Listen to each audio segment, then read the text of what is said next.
G'day Spurs fans, Paul Hotspur hippie here, the only psychedelic soccer show on the internet. I hope you're all well today.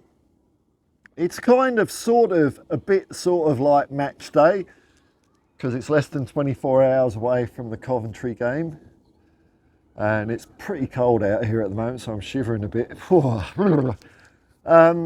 Kick-off's at 5 o'clock tomorrow morning, so I'll be doing a watch along for that, and also afterwards, after the game, I'm going to be on Chris Cowling with the panel, and hopefully we win, because I really don't want to be doing media commitments after a loss.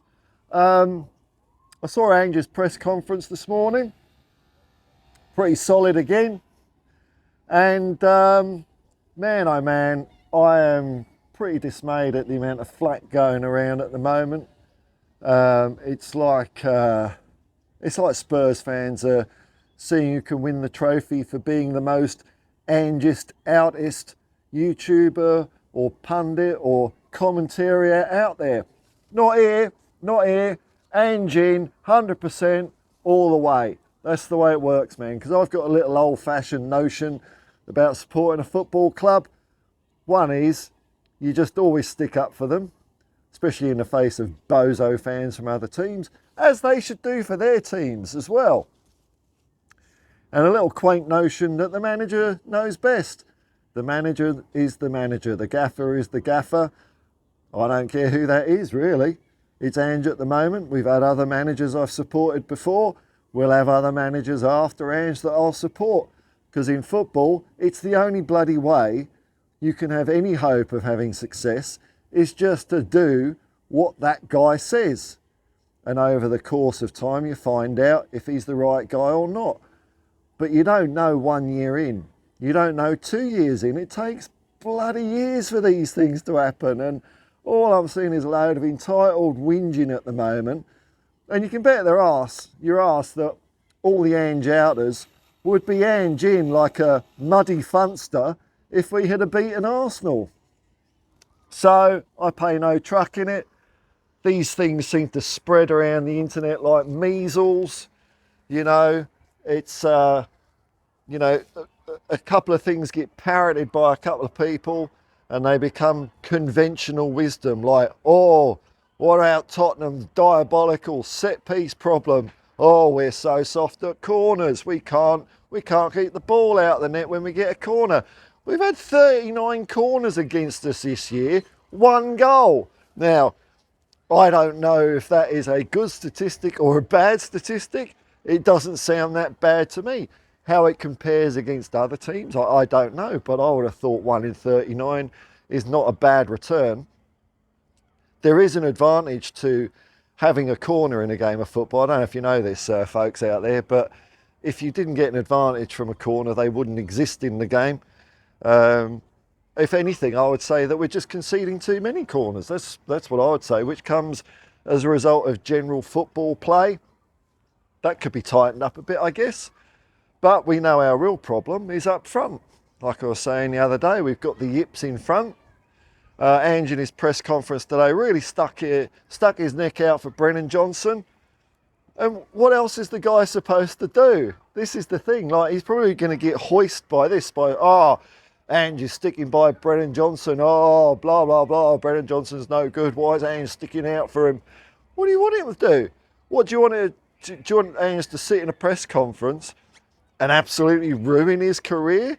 Or could it be that there is a hope that Brennan Johnson will come good? And really, if there is that chance, then I think Ange is dealing it in the right and appropriate way. You don't go and bag the crap out of him. And also, I like what Ange said about a load of these keyboard warriors. And he's right, on the day of a game, footballers used to get quite a few robust comments thrown in their direction. But after the game, you sort of fizzle out and you're fully supporting them before the next game. What this wonderful world of the internet seems to have done, it just prolongs the agony. It prolongs hatred. It amplifies it. So you're a bit pissed off after a game, and what do? You switch on your TV to relax, and there's people that are maybe more pissed off than you. because they know that's where you get YouTube traffic from, is to be all angry all the time. And so you get more wound up, and you carry all that wound up feeling around to the next game. So, you know what, I don't know what it's going to be like if we lose to Coventry. I've watched about 2 minutes of Spurs stuff this week. I just can't watch any more of it, really. Can't watch any more of it because I support Tottenham Hotspur. And I don't know. I'm not going to sit here on a YouTube channel and give other fans of other clown teams ammunition to chuck at us. It's ridiculous. We're the best team the galaxy's ever seen. And there's also a big meal out in the press conference made about Ange's comments about winning in the second year. He was asked the question, you always win in the second year, and it's a fact that he does. And it is also a fact, as Ange said, that if he didn't do that, there's no way on earth he would be managing in the Premier League. This is how kind of secluded Australia is from the outside general football world. It took someone to win multiple championships with multiple teams at an international and domestic level. You had to be that good to get out of Australia and manage, you know. If you don't do it, you ain't going anywhere. You ain't going anywhere. No one looks at Australia and thinks, oh, that's a soccer powerhouse or a football powerhouse. Don't even come at me with that one. Everyone was calling it soccer in the 70s and 80s in England. Now it's all, oh, you're American, huh, if you say soccer. No, it used to be called soccer in England too, sort for association football. And Ange is also being honest about he failed last year. That's how he sees these things. All these people that don't have a clue about winning anything are saying that, you know, Ange doesn't want to win every game as much, or he doesn't seem that committed. Well, you heard the guy this morning. We didn't win a trophy last year. Ange sees that as a failure. You know, that's how high his benchmarks are. And I don't know if you remember what Bill Nicholson said. At Tottenham Hotspur, we aim so high, our standards are so high that, you know, it's better to, what does he say? He said it's better to fail aiming high than succeed aiming low. And in fact, the Tottenham Hotspur standards are so high that even in defeat there is within it an echo of glory. That's how high we've got to be. And just set his own benchmarks. And what's going to happen if we don't win a trophy this year? Oh, you said you always win in the second year. Yeah, until this year. And now that's changed. What does he do? Give up? Boo-hoo. Oh, no, I didn't win. I'll never win again in the rest of my life. Well, no. Maybe that's what some people out there in the internet would do. The same people, if we win against Coventry, Qarabag and Manchester United, will just be all... I cannot get the extremities of what I'm seeing, and I'm seeing it in comments as well.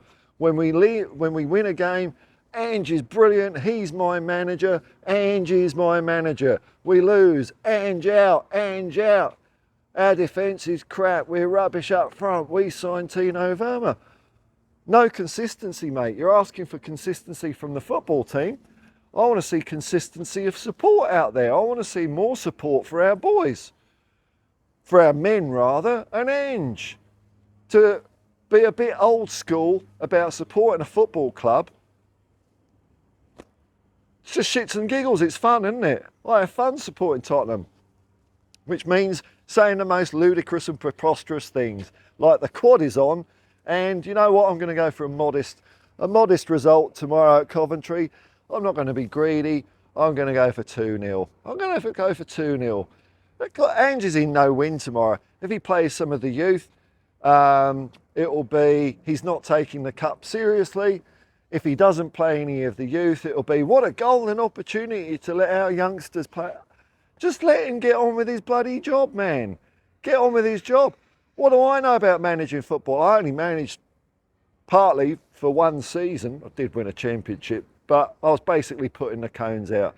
As far as it comes to football tactics and stuff like that, what do I know? Ange is the man. Ange Postecoglou, man. So, you know, hey, look, the way it will turn around is if we start winning. Sorry, when we start winning. when we start clicking up front, because we're playing some good football, I'm happy with the way it's going, man. I know some of it's frustrating right up at the pointy end of the pitch. I'm also seeing a lot to put a smile on my face as well. I think good times are ahead. But what I would say that because I support Tottenham Hotspur. That's what it comes down to, folks. Anyway, peace and love, man. Peace and love. And come on, you Spurs.